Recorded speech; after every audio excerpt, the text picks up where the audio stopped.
Okay, everyone saw the topic? Yes? I forgot what it was. Can you guys remind me? Just shook. Something good. I think so. We got I'm excited about today's topic. I will tell you that. It was hard to talk last week though. What was last week? God. Oh, seeing God. Yeah. But now, Now that we see him. now that we know that we see God, now we can get into the next thing. Scott, good to see you. I'm just reading your shirt. Shalom. There you go. This confused me. Yeah. What, you think it's so easy to join a Kabbalah class? Just willy-nilly like that? What? You don't think back in the day they had to find the secret tree that had the mystics hanging out? You know what? If you could do me a favor, just send these around the horn, as it were. And Norm, if you will be so kind, just to kind of like, just kind of toss it over there. Yeah, just put it down. Yeah, that's it. Okay. Love the flourish. You're natural. Okay. You gotta know how to do. I prepared a handout about this topic. A lot of sources. So let me get this ready. Where's this? Let me get this ready to pull online as well. It's a text document. Okay. I always like pulling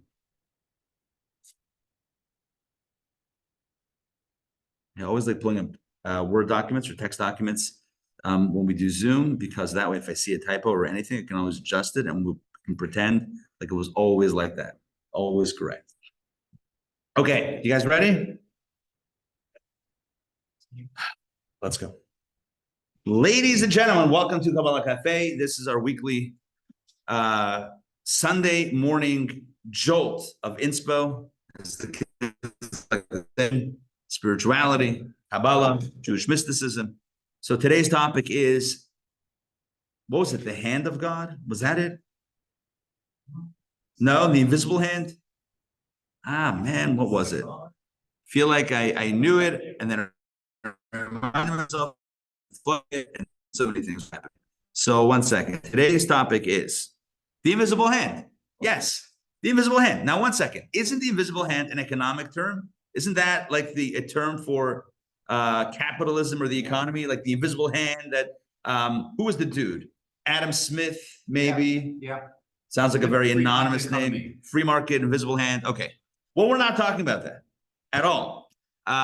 If you want to schmooze about the economy, you got to come to the election course starting tomorrow. I am plugging this tomorrow night, election 2024. But before we get there, Talk about that in shul. about that course? No, kind of like a shul give their opinion on what's going on. Well, Oh, I'm all for it. yeah. Well, we're talking it's just going to be the some of the issues based on Torah. Toba, I was wondering if you were coming today. You are here. Good. All right. So today's topic is the invisible hand, and it's about the degree of influence that God has on our reality, our choices, and on what happens to anything and everything in our world. So that's the topic. In other words, to what degree do things just happen versus are guided by this invisible hand of God? Now, in Hebrew, there's a term, which you may have heard before. I would venture to say that you've heard the English translation of the term. The Hebrew term is Hashgacha Pratis, or Hashgacha Pratit, which is translated typically as divine providence, right? You've heard the term divine providence. But in truth, I will say, it means way more than divine providence. In fact, the Hebrew words, Hashgacha Pratit, don't mean divine providence. Oded, tell us, what do they mean? It's almost like if you translate the words, or personal, right? Prati is like the idea of specific, individuated. What was the first thing you said? Hashgacha.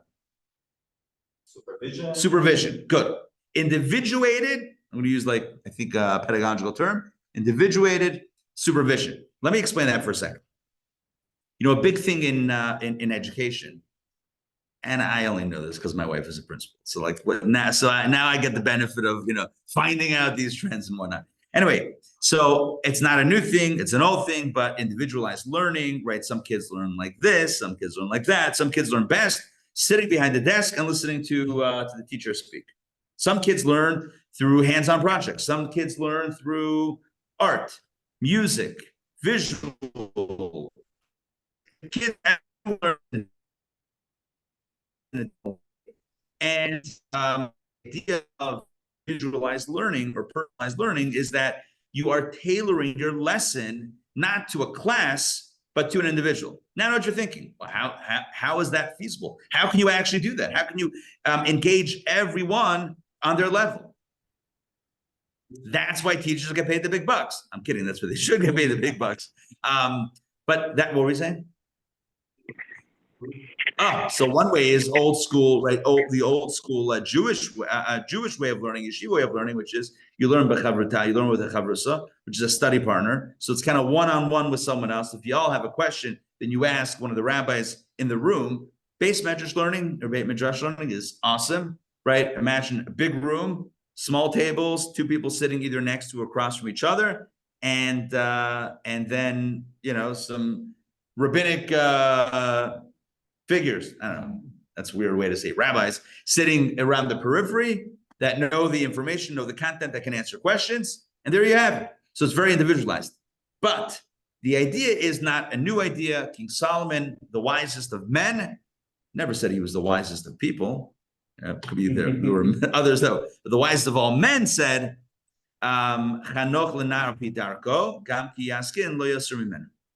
educate a child according to his or her way, and then even when they get old, they will not depart from it.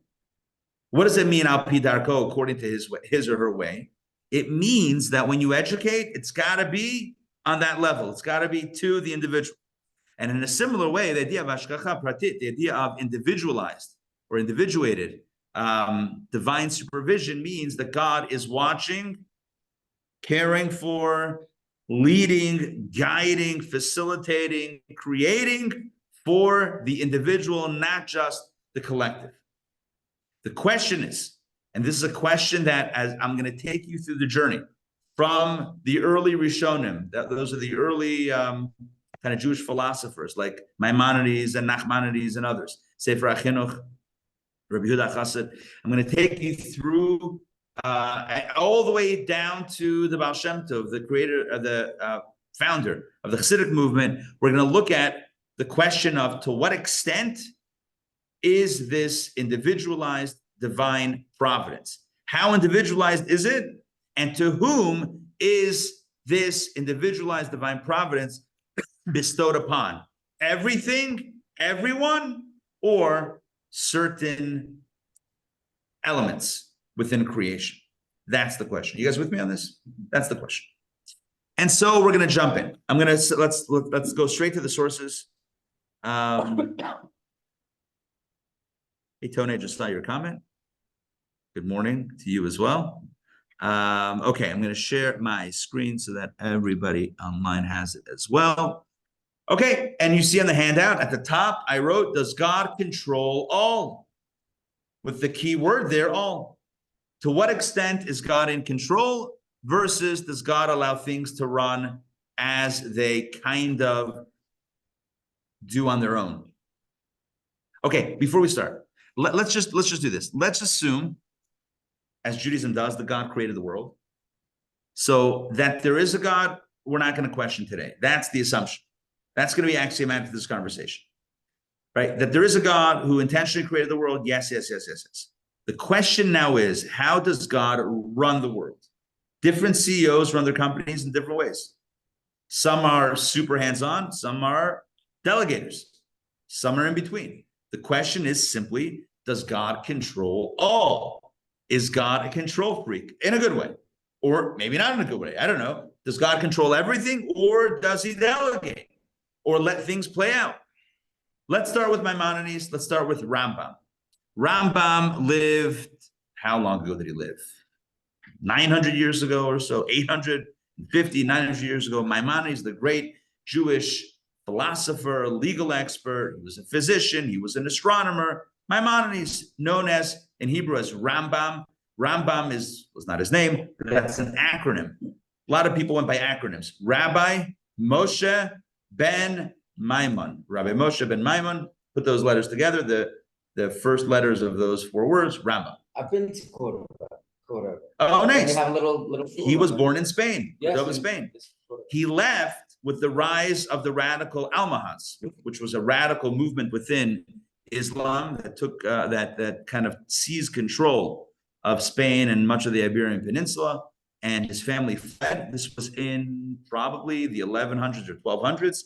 The family fled to Northern Africa. Then he migrated. He made his way across Northern Africa, eventually settling in Cairo in Egypt.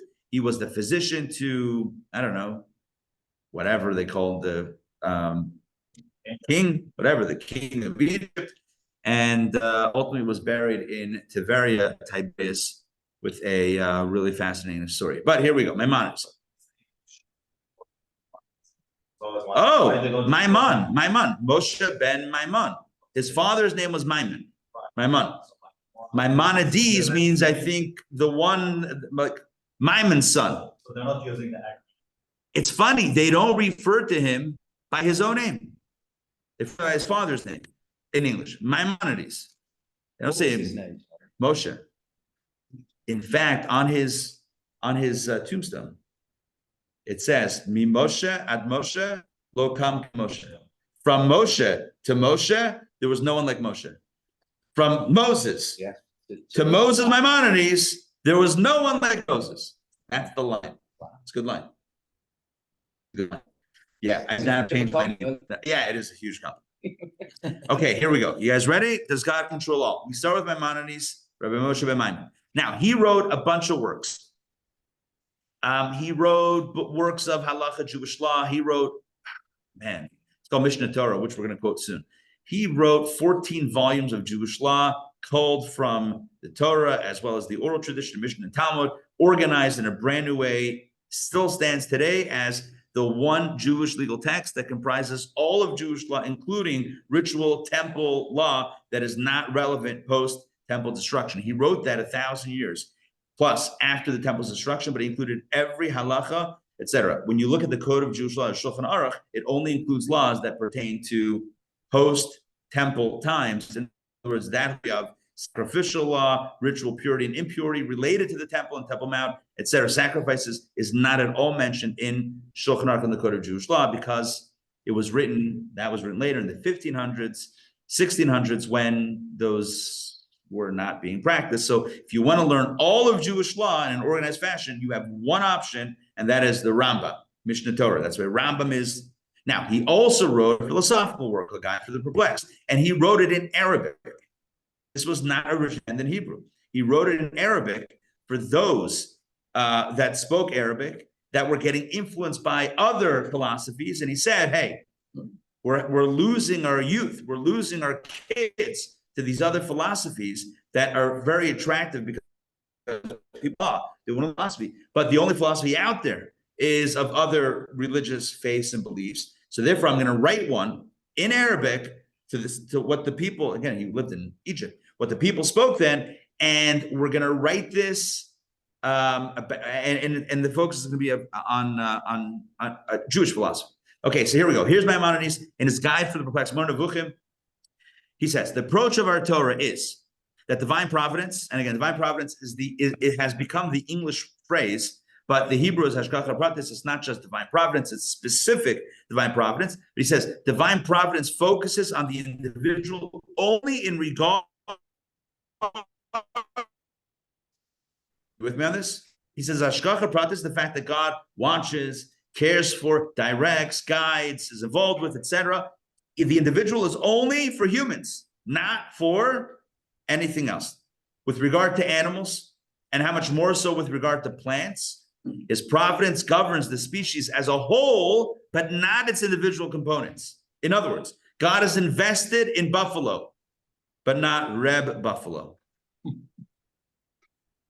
Okay, I thought that might have landed better. All right. Okay, Tough crowd. God is concerned with buffalo as a general species, but not with the individual, which was my way of saying it, Mr. Buffalo, the individual buffalo. Whether that buffalo lives or dies, or is hungry or fed, or wanders or is safe, right? Is happy or sad. That buffalo is not specifically guided, guarded, watched over, cared for by God. God says, I care about the species as a whole, but not about the individual when it comes to animals, plants, and certainly mineral rocks. Go. What about nature? Does that include like not taking care of like storms, sun, moon, stars? I mean, that's like you just set it up and let nature handle that? I mean, that's what it means? Or he's just talking about animals and plants? Okay, so you're asking, but I want to understand your question. You're asking about specifically what? Rocks, volcanoes? If we said this sentence, he said that the providence was, Only for humans. only on human, right? then a storm is not human. So God set up Okay, nature. let me repeat the question because I want to make sure everyone hears. So that is asking, does this mean, according to Maimonides, that the storm guided by God or not? So that touches on a more complex question, which is, according to this, and we haven't yet developed Maimonides' position. We just literally started. But if his position is that God does not get involved on an individual level, on a nitty-gritty level, on a pixelated level with the animals or plants or whatever, and let's assume that storm formation is part of that. Well, but he does for human beings. Well, what happens when those two cross? You with me on the question? Because the storm affects humans. So now what? So now, well, that's why I gave the example of buffalo. When was the last time your life was impacted by a buffalo?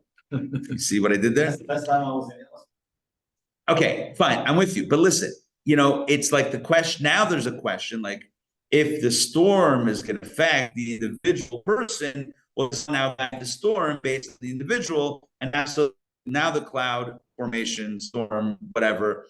Friday night, you guys had a blackout. Yeah. Yes. Yeah. We're on a different grid. I mean, usually our grid goes out first, but this time we did not lose power. Yeah. Oh, so romantic. By the way, I told my kids, I'm like, halacha says, I'm just gonna stop sharing for a second so I can see everybody. Or is it? Get this from. Oh, where does he get it from? Yeah. He based it off of his reading of the sources. It doesn't clearly say in Torah or in scripture, it doesn't clearly address this question. But if you put together the verses and kind of the overall picture, this is what he says. This is not halacha, this is guide for the perplexed. This is his work of philosophy, which is why it's the subject of debate and discourse. He's not the only opinion, but we're going to see a bunch of it. And we're only just getting started, but I did want to mention, anecdotally, I told my kids, Friday night, as we were walking home from shul, I told them, I'm like, look, there's a mitzvah to light Shabbat candles.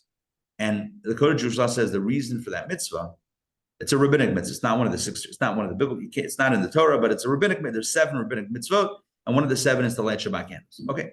So I told my kids that, a lot of people, and the reason given is so that the house, so that there should be shalom bayit, peace in the home, which typically we think means like no friction in relationships, but it also means that the home should be a pleasant place to have a Friday night meal. If it's dark and you're bumping into things, it's not so pleasant. It's not shalom. It's not peaceful.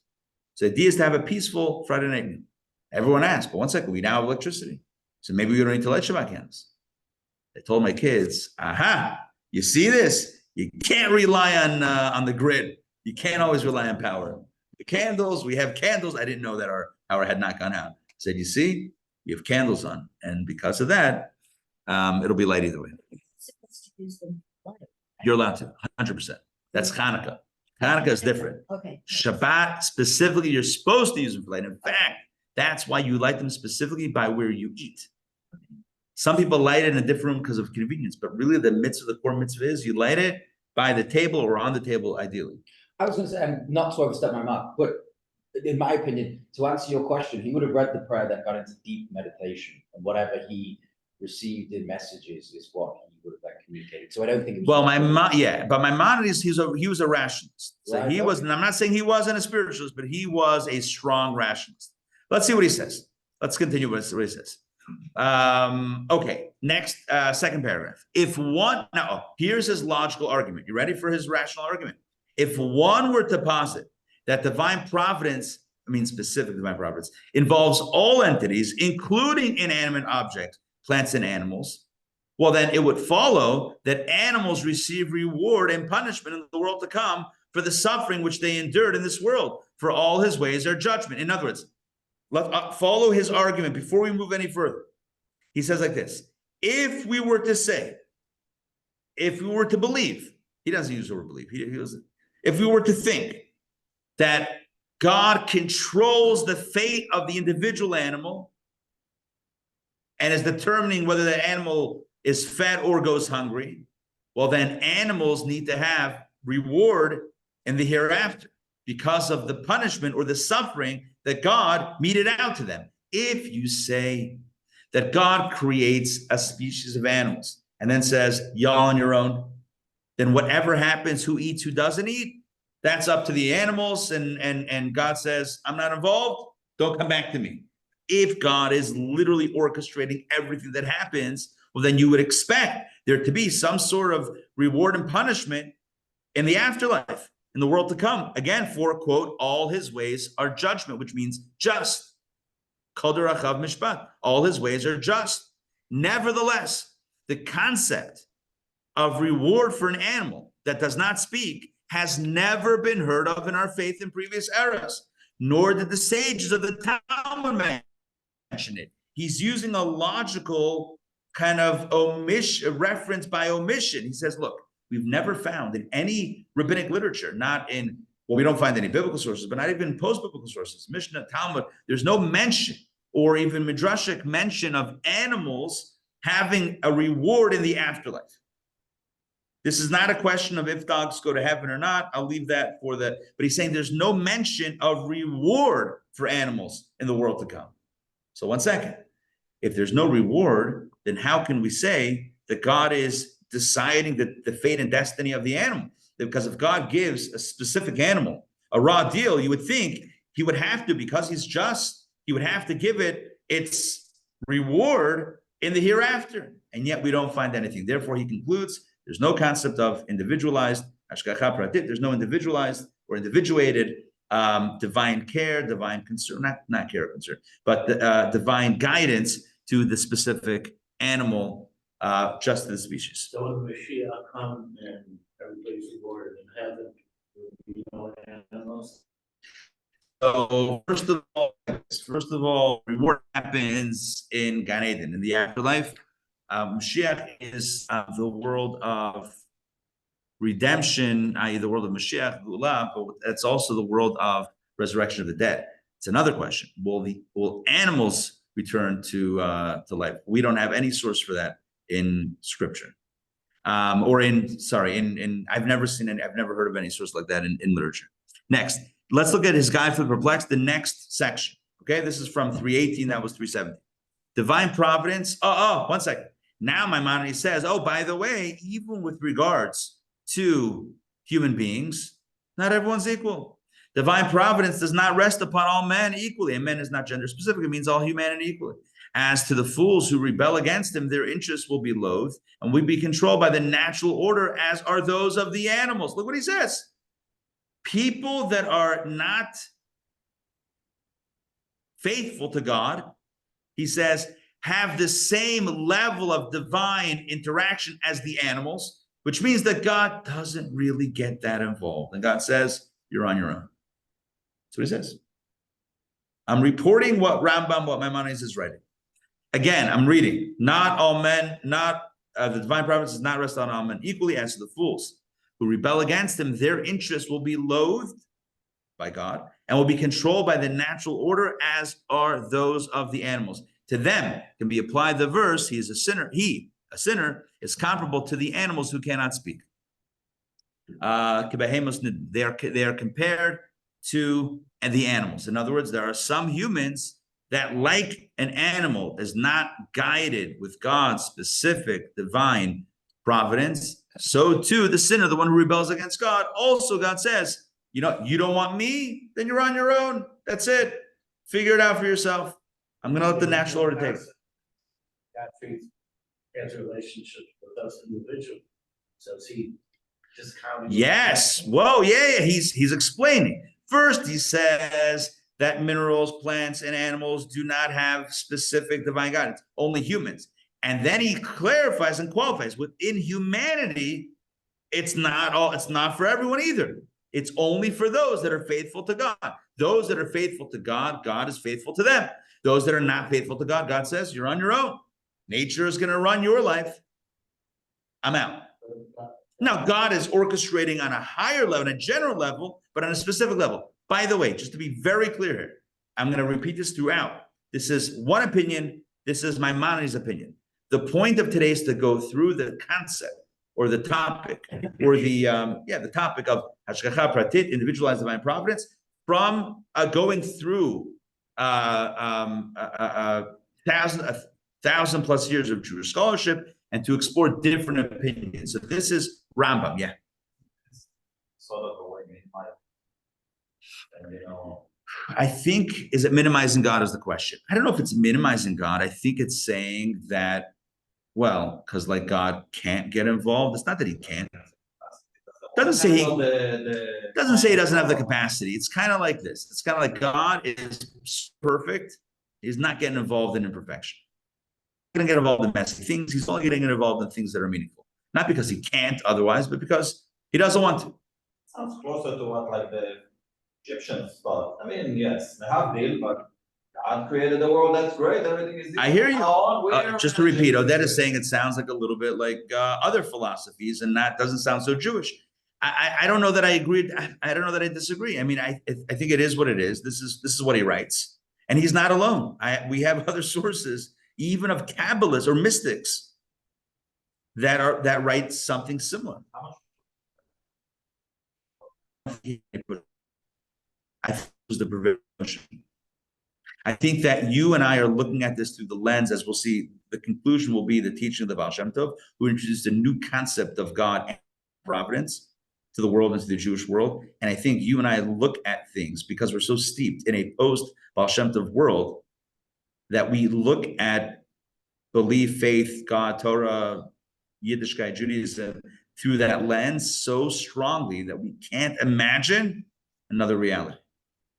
That's not even in the Chassidic. When I grew up in a modern Orthodox environment, Don't- we knew that the table is controlled by God. Don't minimize the influence. That's what I was looking for, the Baal Shem Tov, even to those that don't realize they're being influenced. The influence of the Baal Shem Tov is unbelievable. But again, we're not there yet. I want to kind of build it up. And really, part of this is to show just how radical the Baal Shem Tov's notion of divine providence is. It is super radical and unprecedented. Doesn't exist anywhere else. My father-in-law says, Leia's father, he's got a, his framing of this is, he's like, the Baal Shem Tov created a new God. Doesn't really mean that, but like revealed a new God. Like you look in the Jewish sources, you don't see it. Today, everyone follows that line. Show me anyone who doesn't believe in Hashgacha Pratis. Doesn't happen. It's mainstream. But it's an innovation. It's a chiddush. The understanding is that the innovation comes about in the right time, when the world is ready for it. Yeah. I'm really having trouble with this. Which part? That he doesn't create all people. He doesn't, sorry? First sentence, that divine providence does not rest upon all men. Yes. Does that mean when we're born, we don't have any choice because a divine providence? So no, he clarifies when he says that divine providence does not rest upon all men equally. This is not something that God predestines or predetermines at birth. Maimonides would say this is based on choice. Basically, if a person chooses to turn away from God, then that is the nature of the relationship. It's like any relationship. If you are cold to someone, they are cold to you. That's just the way it is. If I'm indifferent to you, you're going to be indifferent to me. If I say to God, I don't really care what you want. You're asking me to do X, Y, and Z. You have a checklist for me. I don't care. I want to live my own life. So God says, you don't care about me? Great. Live your life. But you want me to get involved? You want me to intervene? You want me to get involved on a nitty-gritty, on a pixel by pixel level? Why? That's not the relationship that you yourself have opted into. You've opted out of that relationship. So now you have what you have. By the way, it's a similar concept to what the Talmud says about the Purim story. Not to pull us too far off track. And hey, Matt, good to see you. And Jacqueline, welcome. Good to see you guys. And Shayna and Lisa.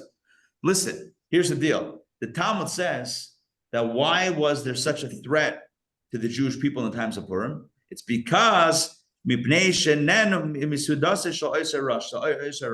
they enjoyed the feast of that wicked man, referring to the king Achashverosh, the beginning of the story of the book of Esther. The Persian king, throws a lavish feast. It's a 180-day party. That's 6 months for those that are counting, right? That's a blowout.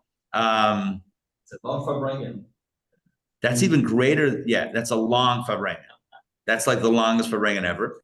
And the Gemara says, the Talmud says that why did the Jews deserve the threat of Haman, etc., and almost came close, God forbid, to annihilation? Because they enjoyed the feast. So Rabbi asked the question, what was the problem? They ate non-kosher food, so therefore, I mean, even if you say there was because there was non-kosher food there, what? So that's annihilation? What does that mean? Since when is that the result of that? Number two, there was kosher food at that meal. So what does that even mean? That they deserved to almost be wiped out, God forbid, because they enjoyed the feast. Rabbi says simply like this, same idea. If you say, it's not that they went to the feast, they enjoyed the invite. They said, now if we go to the king, we're invited to the king's feast, we go to the king's feast, he'll protect us. We're in with the government. What greater in if the government is there? What greater safety for the Jewish people is when the king invites you as a community to his feast. They said, we have nothing to worry about. We're in with the king. This is great. God says, oh, you're protected? Great. See you later. You want to put your protection in mortal man, in mortal human beings? You don't need me anymore? God says, wait, you don't need me? You got the king? Okay, try that on for size. See how that works out for you. Put your faith in kings and princes and mortal men, and you see what happens. Because the king will soon get an advisor called Haman, and the next thing you know, the king, after inviting the Jews, will say, actually, let's get rid of the Jews. So the point is like this. The point is simple. The point is that when God, according to Maimonides, I'm just reporting what Rambam is writing, he's saying God reacts, or God relates to humans as humans relate to him. So when humans relate to him in a way of caring, in a way of consideration, that's how God relates. When humans relate to God in a manner of indifference, God relates in a manner of difference. Does that mean that not all men are created equal? This is not about created equal. All men are created equal with the capacity to choose a relationship with God. One who chooses consciously to disavow that relationship, God acts in a commensurate fashion and says, okay, now you're up to the forces of nature. Summarize my question. I think he did. He does create all men equally, then it's up to man how he responds. Exactly. All men are created equal, and then it's our choice. Let's continue with the next section from Maimonides, and this is from his book of Law, Mishnah Torah, Laws of Teshuvah, chapter 5, paragraph 4. Look what he writes. Know, this is still on the first page, at the bottom of the page. Know that everything is done according to his will, and nevertheless, we are granted license with regard to our deeds. This is a statement from the Mishnah. Everything is done according to his will, and yet we have free choice. One second. Everything is done according to his will, and yet we have free choice. What does that mean? How is this apparent contradiction resolved? So, Maimonides answers, just as the Creator desires that the elements of fire and wind rise upward, so too he desires that man have free choice and have license for his deeds. And here we find something interesting, that Maimonides alludes to this idea that God allows space for things for there to be another power of autonomy. God's willing us to have free choice means essentially that God says, I am not going to micromanage everything, even about you. Even about the person that is plugged into him, God says, I'm still not going to micromanage. You're still going to make your own choice. That space of free choice, Maimonides almost opens up the door to this idea that although on the one hand, we can say there is divine providence and specific divine providence, but it doesn't extend to the extent of obviating, of eliminating, of preempting our free choice, right? So if divine providence means that God is orchestrating every detail, well, then how does that coincide with free choice? Maimonides says it doesn't. It doesn't. Divine providence does not override free choice. Free choice overrides divine providence, which means God's providence and God's desire is that we have the space to choose on our own. He says, just as the creator, I'm going to read it again, just as the creator desires that the elements of fire and wind rise upward. In other words, just like God created a natural order with elements that react in a natural fashion. Fire goes up, wind, I guess, also goes up, whatever. So too, he desires that man have free choice and have license for his deeds. That is God's desire. And thus, that is not at odds with the notion of divine providence, with free choice. Okay, enough with Maimonides. Let's move on to Nachmanides. Nachmanides is Ramban. Next page. Nachmanides is Ramban. Ramban is Rabbi Moshe ben Nachman. Different guy. In Hebrew, it sounds similar. Rambam, Ramban. It almost sounds like I'm saying the same thing. One ends with an M, one ends with an N. Not Maimonides, but Nachmanides, because again, it's Rabbi Moshe ben Nachman. His father was Nachman. So he's called Nachmanides, the son of Nachman. Okay, great. He was also a great philosopher. He's a great scholar, a great commentary. He wrote a commentary on the Torah, and his commentary also includes mystical insights. Although his commentary is not entirely Kabbalah and mysticism, he does introduce a lot of mystical elements into his commentary. There's a lot of Kabbalah in Ramban al HaTorah. When you study Ramban's commentary, you'll get Svirot, you'll get a lot of stuff that we talk about in Kabbalah. Here we go. Look what he writes. His providence, God's providence in this lowly world is manifest in protecting the species as a whole. Again, like Rambam, like Maimonides said, he says it's only on a species by species level, not on an individualized basis. It's not even humans. Well, hold on. Hold on. We're not there yet. In general, God is involved on a macro level, not on a micro level.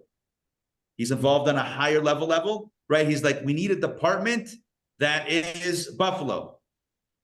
Who's the king of the buffaloes? I don't care. Y'all figure it out. But I want buffalo, right? I want fish. I want birds. And maybe that's even too high level. But species by species, God is involved, but not on the micro. Even humans, look at this. Look what he writes. Even humans are open to the effects of circumstance. Wow. You know what that means? Not divinely guided, orchestrated. Even humans are open to the effects of circumstance until the, quote, time of their visitation comes. 8 Pekudato or Pekidato, which refers to the time of their death. Visitation means when they're reclaimed back. Yeah. Time of their visitation. It's not like, oh, hey. Right. An angel hanging. No, it's not. That means when it's time to go. A time of reckoning, remembrance, recalling. Maybe a recall sounds better, right? You're being recalled, you're being pulled out from the field, right? Being pulled back.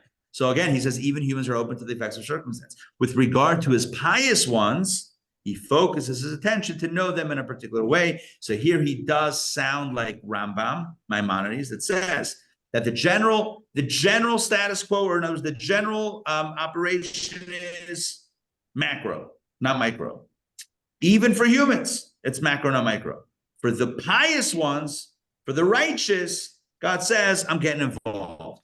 And that might include intervention, special protection. But otherwise, everyone typically is on their own and things just happen.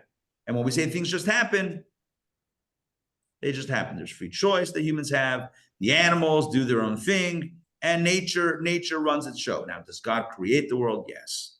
Is God in charge? Ultimately, yes. Could he intervene? Yes. Does he? Typically not.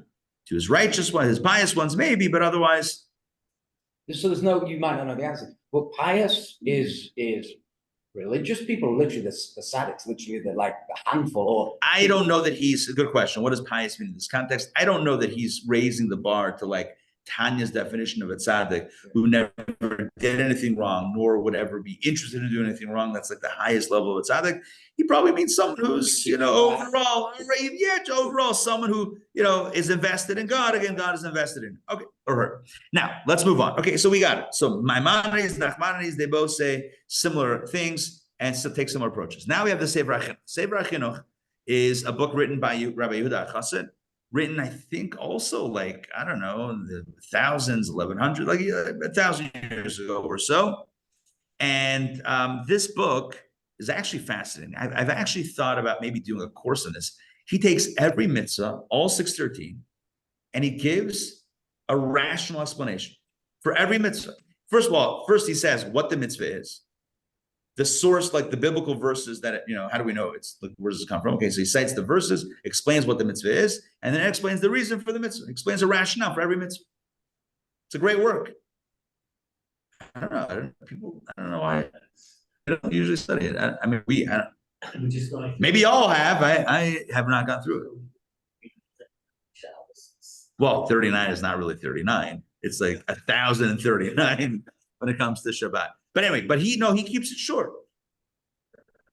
No, 39 general categories of work on Shabbat that then subdivide. Again, Jews had a lot of time on their hand, and the more time you have, the more you're going to write. Joking, not joking. So here's the thing: the chinuch though keeps it brief, but it's fascinating. Look what he writes. This is mitzvah 169. Which, by the way, I don't really know what mitzvah 169 is, but here's an excerpt from 169. There are sects among mankind who maintain that, look at this. Look what he writes. There are sects among mankind who maintain that divine providence controls all the matters of this world, that when a leaf falls from a tree, he decreed that it would fall. I'm sorry, he doesn't write it as a question, but there's even a leaf that falls from a tree, God is orchestrating and controlling and determining and involved in that. On that level, micro, not just of the specific tree, but of the leaf of the tree. This approach, he writes, is far removed from the intellect. In other words, he says this, come on, you got to be kidding me. What, this, on that level? That doesn't seem so rational.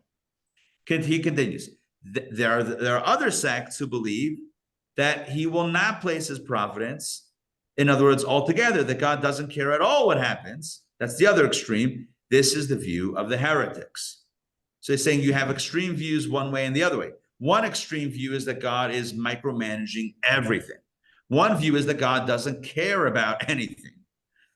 He says there's a third approach in the middle, and that is the Jewish approach, or the true approach. Those who share the faith of the believers, by contrast, trust that his providence controls all the species of animals. Again, not the individual animal, but the species of the animals.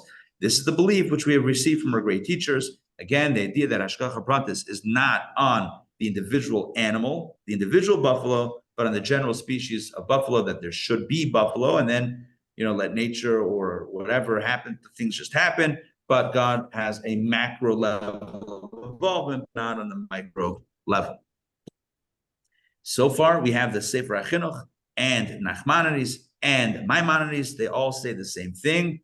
Divine providence extends only to the macro level, but not the micro level.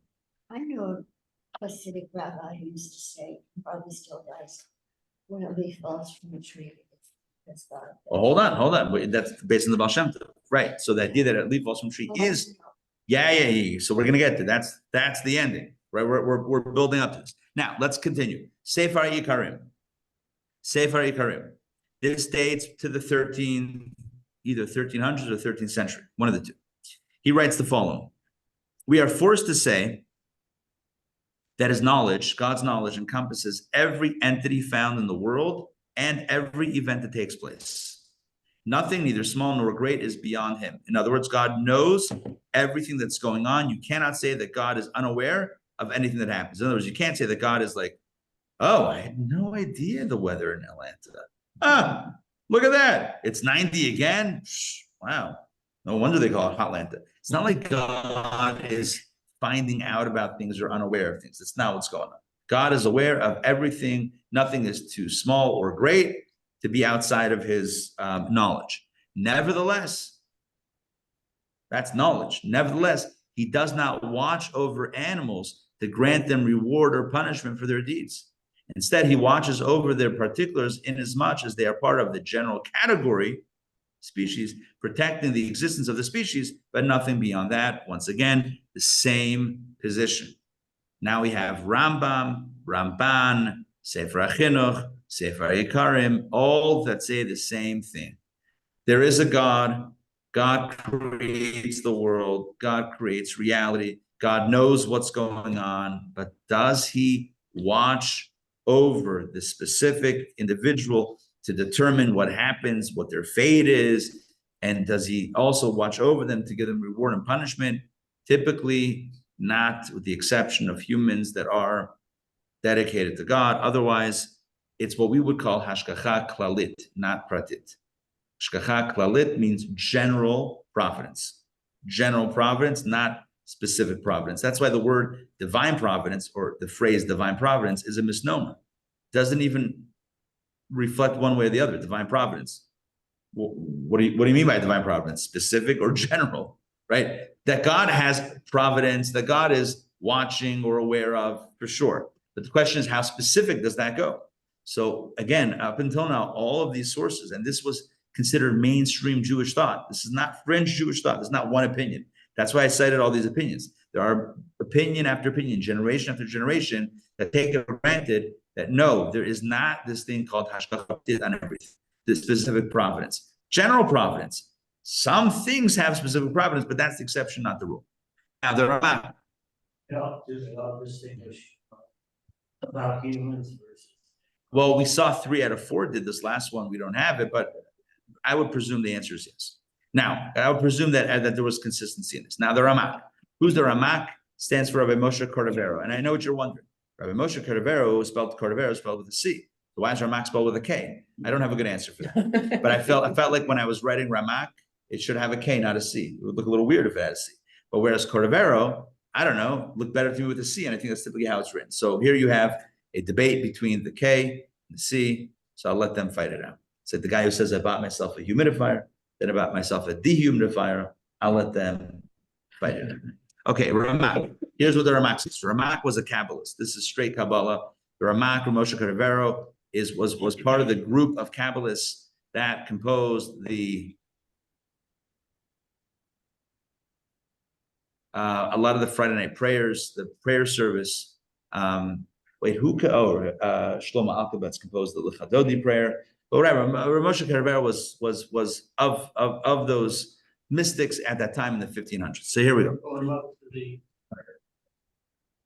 I think they were Sephardic, yeah. So Ramak writes the following: no person who believes should entertain the concept that any action, large or small, takes place by coincidence. Instead, everything is determined by divine providence. The intent is not that the act is determined by the angels, the thrones, or the sphirot, heaven forbid. Instead, everything is determined by the mystic secret of the providence of the Ein Sof. Now we're getting into some Kabbalistic language. Look at this. Getting some Kabbalah here. He says, you should know, everything is determined by God. Not the angels, not the thrones, not even the sphirot, not even the mystical energies, but by the Ein Sof, by the infinite one himself, by God himself.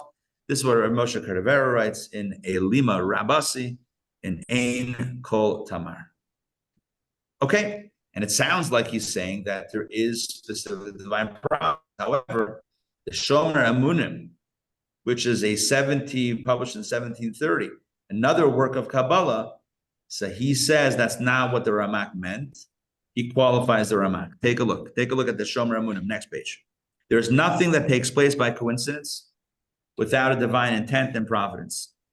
This is intimated by the verse, and I too will conduct myself with you with casualness, Keri, which implies that even Mikra, chance, circumstance, has its source in him, God, for everything stems from him and is controlled by his providence. Let me just explain this. In the Tochacha, in the rebuke that's found in Torah, there's two Torah portions that contain some harsh words for the Jewish people. One is in the Torah portion of Bechukotai, and one is in the Torah portion of Kitavo. So one in the book of Leviticus, one in the book of Deuteronomy. One is read shortly before. One is read before Shavuot, maybe, and the other one is read shortly before Rosh Hashanah. Okay, here we go. I believe this is from the Deuteronomy version. God says, if you conduct yourself with casualness, in other words, if you're not so into me, then I will also conduct myself with you with casualness, carry. Like, whatever. If you whatever me, I'll whatever you. If you're like, God's like, okay, we need this get done, and you're like, whatever. Like, I got baseball today. Like, whatever. God says, whatever to you, whatever to me, whatever to you. We're whatevering each other. Okay, that's carry. Carry is casual. Okay? Carry means like not that much. And yet, if you look at it, the verse says, I will conduct myself with you with casualness, which means that even when it's casual, it's still God doing it. That's what he says. It's still God acting casual. It's still God, which means that everything comes from God and is controlled by his providence. No. He's going to explain. This is still there. You'll see. Let's keep on reading. That's what it's looked so far that but let's keep on reading. With regard to the manner in which his providence is manifest, as explained in the text of Kabbalah, and particularly in the text Elima, which we just read from the Ramak, there are three categories of existence in this world which do not receive reward or punishment. As we see from Maimonides and Nachmanides and Sefer HaChinuch, etc., this has been a sticking point. The idea that reward and punishment is directly related to the degree to which God is involved. If God is involved, there's reward and punishment. If God is not as involved, there's no reward and punishment. So here, the Shomer Emunim, which was Rabbi Yosef Aragas, he explains that, also a Sephardic Kabbalist, he says that there are three categories of existence in the world which do not receive reward or punishment. And these are animals, plants, and inanimate objects. Back inside. They are watched over by angels appointed over each of the species to draw down influence to each of the species as a whole. However, for there to be specific providence to determine whether a particular ox will live or die, the archangels do not have the power to watch over such matters. Look at that. God appoints delegates. Those delegates are the angels. The angels are involved with the oxen, right? But not to the individual ox. Whether that ox will live or die is not, no one's determining that. That's just, life is playing. The angels do not have the power over such matters. Let's continue back inside. There is no providence over a particular animal. And how much more so not over a particular plant or an inanimate object, right? So if you say there's no providence over an animal, how much more so over a specific tree or a specific rock? For the intent and their existence can be achieved. Look at this. Wow. First time we have a rationale.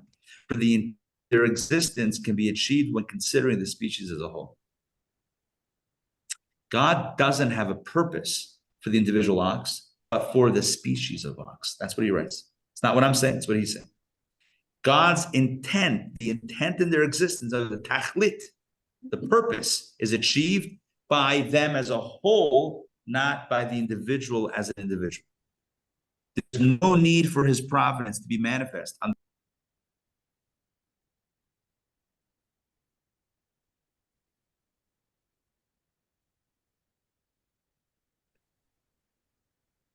We lost Rabbi Ari. Oh, you got him back. Yes. Yes, y'all did. Can you guys hear me and see me? I just see Yes. your picture with your hand on your hand on your chin. We can see and hear you now. You can see me. Am I moving? Is it I moving can't. picture? Now I can see you. Now I can see you. All right. All right. Good stuff. Okay. Hey, Shashi. Good to see you. All right. Let's jump back in. All right. Let me share. You guys, can you see the what I shared again? Is it back up? Yeah, thumbs up if yes. Yes, okay. All right. Yeah, we're having some internet challenges today, so hopefully it's gonna work now soon.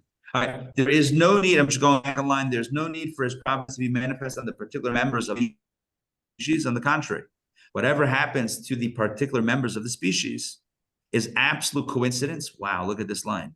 Is absolute coincidence and is not decreed by God at all, unless it somehow concerns man. Look at that.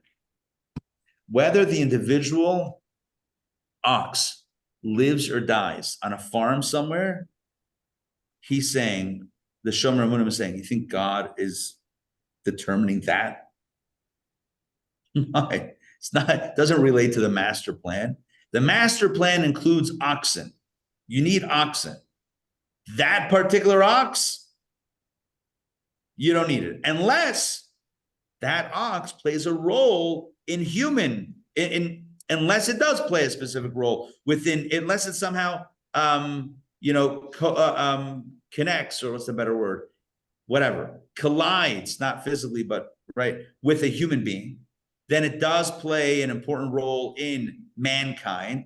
Then God says, oh, let's make sure this is going to happen in the right way, or this is, then God cares about the individual. But otherwise, you can't say that God doesn't care. That's a little too harsh. But he says that it happens, it's coincidence. God is not on top of it, like determining what's going to happen to each individual. God So does Rabbi, not. I have a question. Yes.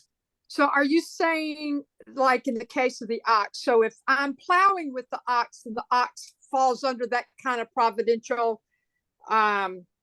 oversight, if you will, because it's being used to help the human, say, plow land for food, whereas if the ox is just out there, not attached to any human, not being used for any purpose, it falls back under the realm of being looked after by angels or whoever. Correct. Exactly. Okay. Correct. Okay. When there is a human interaction or a human, when human and animal or anything collide, at that point, it's providential. But otherwise, it's not. So look at the next paragraph. Yeah. Does that mean animals, plants, and objects are created for the benefit of man? He doesn't say that they're created for the benefit of man. He says that God has an interest in having them around as a species. When those particular entities interface with human beings, then they rise to the level of God saying, okay, let's get on top of this. Let's figure out what needs to happen with this one, because this is now relevant to humans. God, let's hear again, not my words. I'm just reporting what classic thought is. God does not decree that any particular fish will live or die. He says it straight up.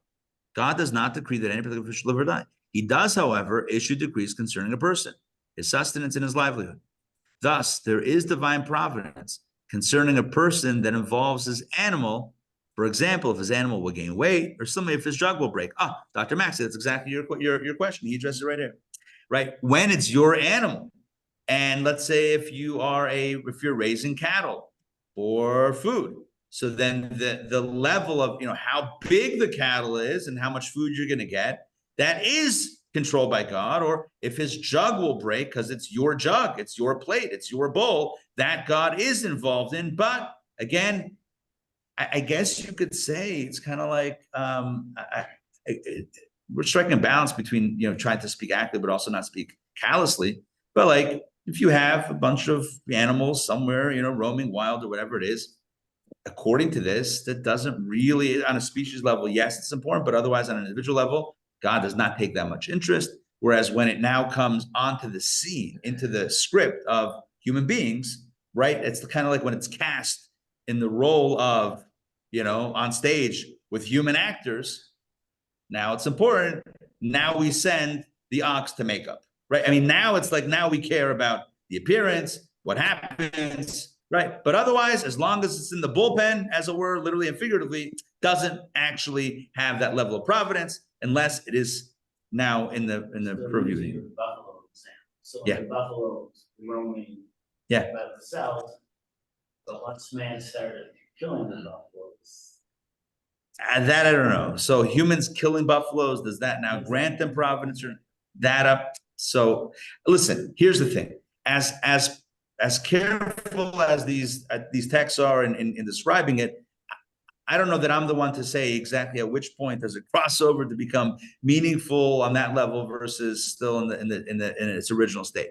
But either way, and I think we're ready now because we have a few minutes left. I think we're ready now to introduce the radical teaching of the Baal Shem Tov. I mean, Chassidic, the Chassidic movement was in many ways a radical movement, and there was a little bit of pushback. Some of the teachings were more radical than others, and I think this is one of the very radical teachings. As Oded mentioned before, it's a little surprising that it's radical because today it's so mainstream. And I think that is a testament to, number one, to the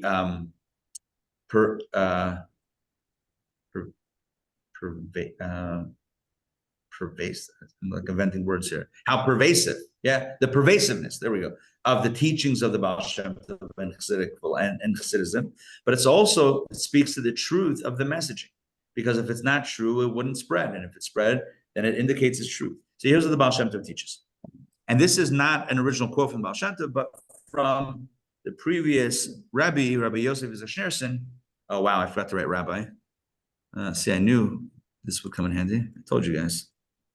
Okay, Rabbi Yosef Zashnerson, the previous Rabbi, who writes in a discourse dated to 1936, he writes the following: as explained by our master, the Baal Shem Tov, not only are the particular activities of created beings controlled by divine providence, this providence is the life energy of the created beings and maintains its existence. In other words, Baal Shem Tov goes completely the opposite direction. He says, forget everything that you know, forget everything we've talked about until now. Something brand new. Number one, all the particular activities of the created beings are controlled by divine providence. Point number one. That means animals, plants, minerals, everything. And the particular activities, it's all controlled by God. Detailed, micro level. Moreover, he says, after the M dash, this providence constitutes the life energy and the existence of that thing. If not for that Hashgacha Pratis, if not for that specific providence on that specific thing at that specific time, it would not exist. You could not have buffalo roaming in the wild. Oh, give me a home where the buffalo roam. Right? Oh, give me a home where the buffalo roam. Right? You could not have buffalo roaming in the wild if not for divine providence, if not for specific divine providence. Not only is he saying that, no, God is involved and cares about and watches over and controls and orchestrates the details of every single animal and every single plant in it. But that's also its very life force in existence. And he takes it one step further.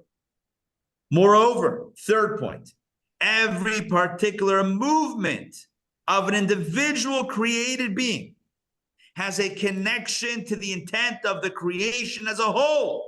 Not only does God, listen to the Chiddush, listen to this next level.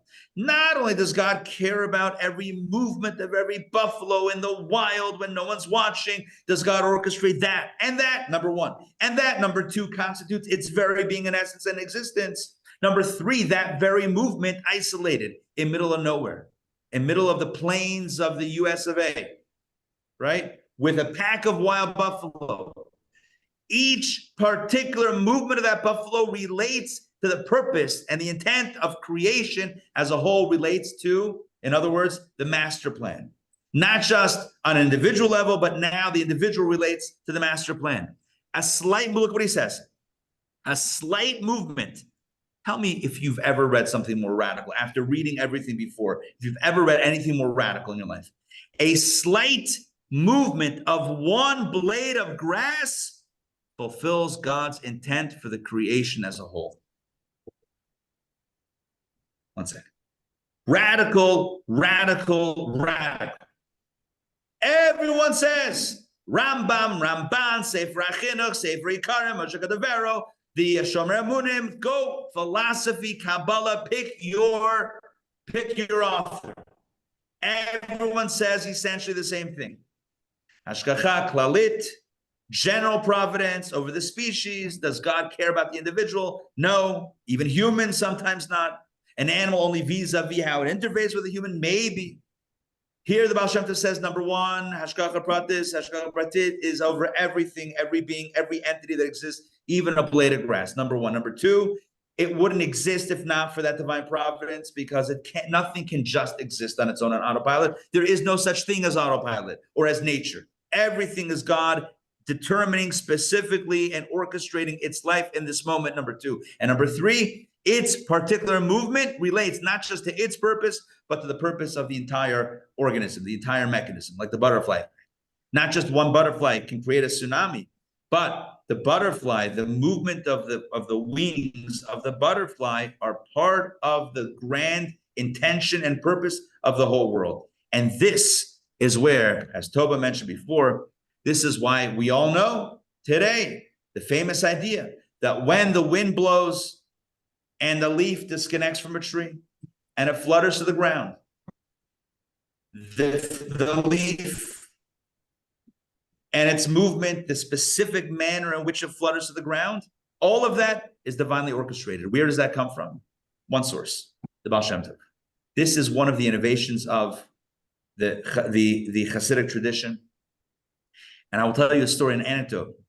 The Rebbe Rashab, the fifth Rebbe, was telling his son, Rabbi Yosef Yisrael, the previous Rebbe that we just read the quote from, when he was a kid, when the son was a child, his father, they were strolling through, I don't know, the woods, the fields, the nature, whatever it was, and he was telling his son this concept, this teaching, how everything is significant. Because you know what the upshot is? The upshot is everything matters. Not just the big things matter. Not like the big decisions matter. Everything matters. I mean, think about a relationship. Every detail matters. I remember the guy wrote an article once in the Atlantic called, I forget what the title is, but something along the lines of, my relationship ended because I didn't put the mugs into the dishwasher, something like that. Right? It's like details matter. He was writing about like how details matter, right? Details matter. In God's world, every detail is significant. Every detail is precise. So the Rebbe Rashab was telling the previous Rebbe, father, telling his son about this concept. And his son, as he's walking, he takes a leaf, plucks it off a tree and starts ripping it up. You know, as kids do. His father stops and says, we're just talking about how everything matters and everything has a purpose. And you're ripping a leaf. Part of God's plan. He didn't have to tell his son, but he also, part of that was, and don't tell me that you ripping up the leaf was also part of God's plan, because although it happened and so now it had to have been, but free choice also means that you made that happen. And so he was telling his son about conservation, the idea that we have to protect God's beautiful world. Every detail in God's world is significant. Every atom, every molecule matters. Everything is precise. I once heard, some of you know this rabbi, Rabbi Shais Taub. He once gave an example. He said, if you watch a movie, a movie from Hitchcock, right? What's his first name? Alfred Hitchcock. Okay. In my head, I'm like, Albert or Alfred? Alfred Hitchcock. Okay. So if you watch a Hitchcock movie, every line, every scene is precise. No extra dialogue. One thing that made him one of the masters of filmmaking is that there was nothing extra in his films. Everything is precisely aligned. If Hitchcock can pull off that his creation, everything has a purpose and has intentionality, you don't think God can also pull that off? That everything in God's world is intentional, that everything has significance. And so this big teaching reminds us, the idea of Hashgacha Pratis, that everything in God's world is significant and matters. And if we want to personalize it, it means that there's no detail in our lives that is likewise insignificant. how we go about our day, the things that we do, the things that we choose to invest our time, energy, and resources and our money into, the things that we choose to engage with, the relationships, etc. Everything that we involve ourselves in is significant and is meaningful. And therefore, just as God cares about the micro, you and I need to care about the micro. Imagine if we said, today, what I do, between the hours of 12 and 4 doesn't really matter, as long as I, in general, lived a good day, as I got some good stuff done. The particulars don't matter. That's a throwback position. That's old school Jewish philosophy. New school Chassidic philosophy is everything matters and everything is significant. We should never relegate, should never abandon or discard any moment, any experience, or any time, and just chalk it up to a macro level. All is good. The micro doesn't matter. The micro matters in God's world. God cares about the individual. God cares about the specific, and thus the message for us is that we should too. Toba. The message I buy, but I still don't like the child who ripped up the leaf. Yeah. His father said, well, God made you do it. No. That's not what he said. No. The child would have said, God made you do it. No, that was my addition to the story. No, no one ever said that. But anyway. Yeah. If God controls everything, Yes. you still come back and say, God made you do it. So where's the free choice? Good. There's still the Good. Toba, let me repeat the confusion. question. Toba's asking if God is orchestrating everything, right? So now where does free choice come in? According to Maimonides, according to Rambam and others, free choice is easy because there's lots of spaces that are kind of, God says part of the way God runs things is by letting go of things. That's according to that position. That's how. According to Hashgacha Pratis, that once, but let me build the question stronger. By the way, I do not have a good answer, just so you know. I'm going to build the question stronger, and then I really don't have a good answer. No, the strongest part of the question is the second point of the Baal Shem Tov, of the teaching. Point 1 is that God is involved with every detail. Point 2, and point 3 is that every detail affects the master plan. But point 2 is that God's divine providence constitutes the life energy and existence of that thing. In other words, if not for God controlling it, it wouldn't exist. Which means that if we are to imagine free choice as a space where God relinquishes control, well, then it ceases to exist. There is no such thing as God letting go and existence remaining into existence. That makes sense? Again, it's a radical thought. If you look carefully at the text, and I don't mind pulling it back up for a quick second, and just highlighting what I'm referring to, where he says, this providence is the life energy of the created being and maintains its existence. That is highly problematic with free choice. Because again, simply you say free choices, God says, I'm stepping back, like any parent, any child, any CEO, any act of delegation is a person saying, I have my opinion, but I'm going to let you do it the way you want to do it. That's great. The problem is, in this worldview of the Baal Shem Tov and what I'm calling the prevailing worldview within Judaism today, is that not only does God care and control, this providence is the existence of that thing, which means if God pulls back, it disappears. You cannot have pulling back and existing at the same time. Hashgacha Pratis, right? That specific energy is the life force of that thing. That's what the life force is.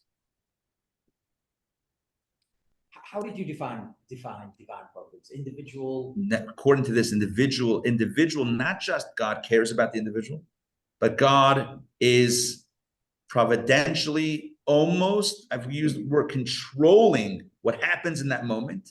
And because God is controlling, is moving the joystick, that's what makes it happen. And if there would not be a joystick controlling it, it would fall apart. In other words, it would be undone from existence, not just from that movement, not just if you cut the strings of the puppet, marionette, whatever it's called, right? So then it'll just do its own thing, conceptually. No. Its very existence and life force is that Hashgacha Pratis. So now you have a problem. Everyone asked the question, I've been asked countless times, how do we reconcile God's foreknowledge with free choice? That's easy. Knowledge and choice are not opposites. Since when are knowledge and choice opposites? Because I know something that compels it, right? If I know that when you drop an egg, it's going to crack, does that mean I made it happen? Since when is knowledge the antonym, the opposite of choice, the nemesis of choice? Knowledge and choice are not opposites. You know what is the opposite of choice? Compulsion. And essentially, divine providence, as understood in this concept, is God compelling a thing into existence in a specific way. That presents a question about free choice. I've never found an answer that I've found many. The Rebbe talks about this. The Rebbe walks us through this process. And by the way, today's entire conversation comes from a letter that the Rebbe wrote in the early 1940s to another great rabbi at the time, where he walked this person through the concept, the evolution of this Hashgacha Pratis, the evolution of divine providence.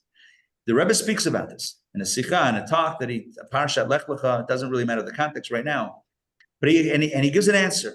And I will tell you, I've studied it many times. I can't say that I understand the answer, but here's what I know. That just because I don't understand also doesn't mean that it's not real, because my lack of understanding is also not the opposite of reality, right? My understanding doesn't make a thing exist either. So here's what I know. What I know is that it's God's providence, and not just, that's an English word that may not mean anything much in this conversation. God's orchestration, God's guidance, God's control is what not only controls the thing, but also makes the thing, number one. And yet we have free choice. And although those sound like opposites and a paradox, let's just say this. Yes. Who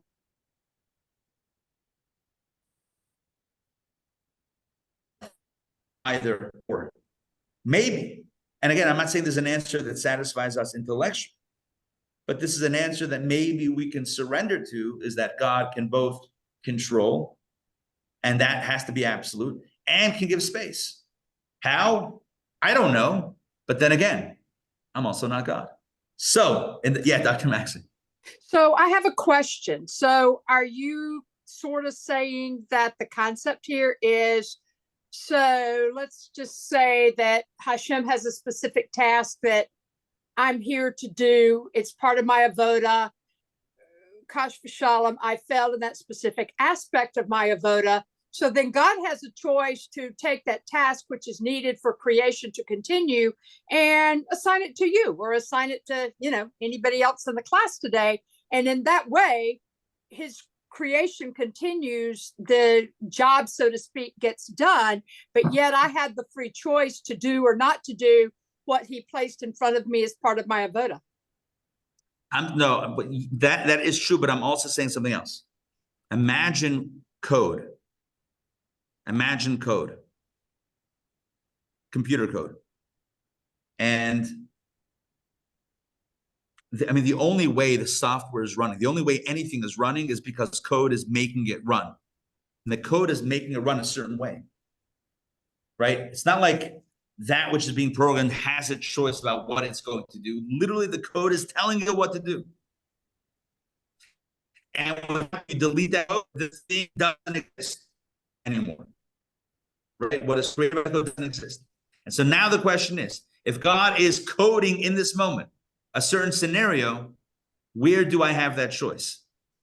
Does God code it's it's hard to wrap your head around it. Well, first of all, God, if the question is can, the answer is yes to God, because God can do anything. But does God code a scenario where he's making something happen, but also giving autonomy in that very space? Again, that's the tension here. Is he coding the response to where I'm compelled to act in a certain way? And then you're back to the argument of what is free choice. Correct. And then you have also the other question that Tob asked is, well, then the existence of evil, then is God perpetrating that? And we actually do believe that with the temple, that the Romans didn't destroy the temple, but God destroyed the temple. But now you have the question, well, then are you letting people off the hook because ultimately it's God's plan anyway. And then so these are touching on really big questions that we're not going to answer today. I know I hate raising questions and I answer them, but I think to me, the takeaway from today, and we'll just summarize and close it out because it is late, just summarize quickly that the idea today is that Hashgacha Pratis, as understood by the Baal Shem Tov, as taught by the Baal Shem Tov, and then understood as we understand it today, is that it's specific divine providence that applies to every living creature in our universe. Everything is here for a reason. Everything is intentional, and every movement, every action, everything that happens with that thing or to that thing and around that thing is precise and affects the larger picture. We should strive to live our lives with the same level of intentionality, to not think that this moment or this time is superfluous. Every moment matters. Every interaction matters. Let's make every moment of our lives purposeful. Thank you very much for joining me this morning for Kabbalah Cafe. A few quick announcements. Number one, tomorrow morning we are launching. Tomorrow morning we're launching the Taste and Torah Club. This is an opportunity for social interaction, good food, and learning. 55 and over is the target demographic. 11:30 a.m. right here at Backfield in the social hall. We have a great lavish lunch. Tomorrow night, election 2024. Hey, Tony, we have our youngest Kabbalist right here with us. She's been studying. So adorable. So adorable. I'm kvelling. So we have tomorrow night the election 2024 course. We're going to look at some of the biggest issues: economy, healthcare reform, or healthcare, immigration, gun control, etc. We're going to look at these questions from a uniquely Torah perspective, nonpartisan Torah perspective, to get a Jewish wisdom on the issues that matter. Tuesday night is, of course, Torah studies. Wednesday night is Journey of the Soul, lesson number 2. Join us for one, join us for all, and see you guys soon. Is this a good book? Thank you. Yeah, that's the book we're learning. Good to see you guys. Good to see you, Jacqueline. Good to see you, and thank you. I saw Jacqueline did a sponsorship of for the Torah study for the Kabbalah today. Thank you very much, Jacqueline. Yasher koach. All right, we'll see you guys. Take care.